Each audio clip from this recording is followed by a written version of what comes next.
Perkenalkan, nama saya Yosua Bulan, NIM 23 12 01 63.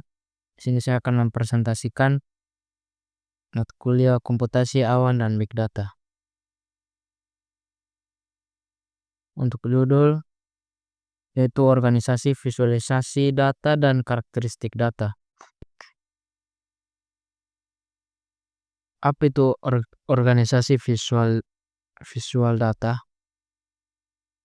Organisasi visualisasi data adalah metode penyusunan dan pengaturan elemen-elemen visual data agar informasi dapat disampaikan dengan jelas, akurat, dan efektif. Tidak hanya sekadar menampilkan data, organisasi yang baik mempertimbangkan bagaimana data ditata sehingga audiens dapat membaca dan menafsirkannya tanpa kebingungan. Hal-hal utama yang diperhatikan dalam organisasi visualisasi meliputi kejelasan informasi, konsistensi dalam penggunaan simbol dan warna, serta penekanan pada elemen data yang paling penting. Prinsip-prinsip organisasi visualisasi. Yang pertama, ada keterbacaan. Dalam sebuah visualisasi data atau tampilan informasi, keterbacaan merupakan aspek yang sangat penting.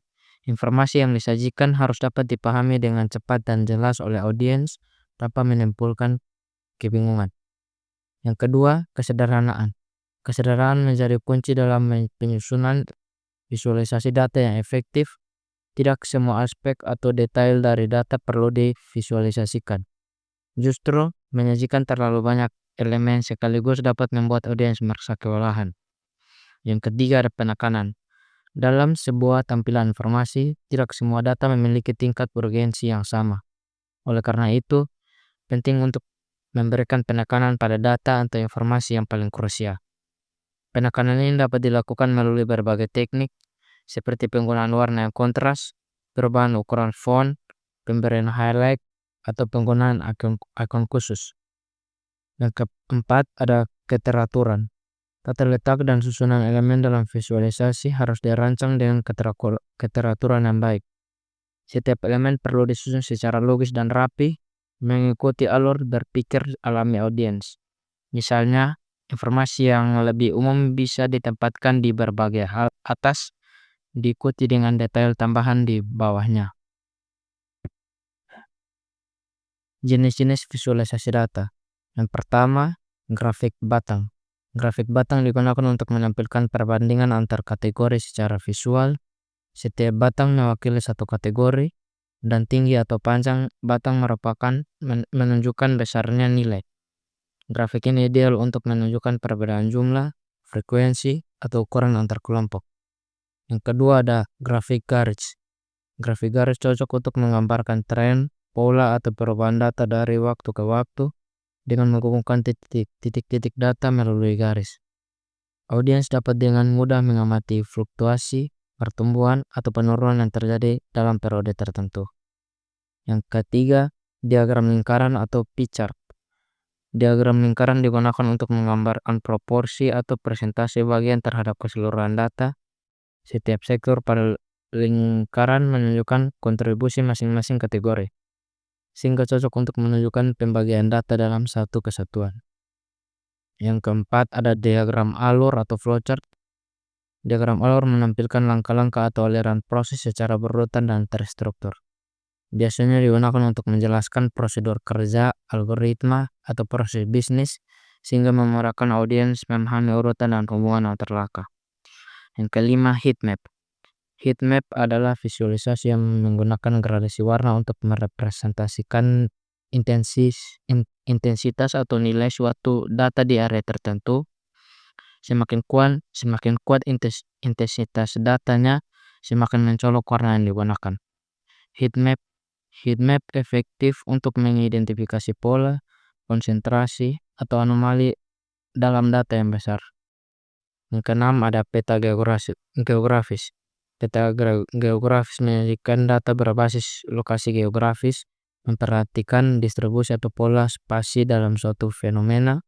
Visualisasi ini sering digunakan untuk analisis sebaran populasi, peta penyebaran penyakit, analisis pasar, dan berbagai studi berbasis wilayah. Apa itu karakteristik data?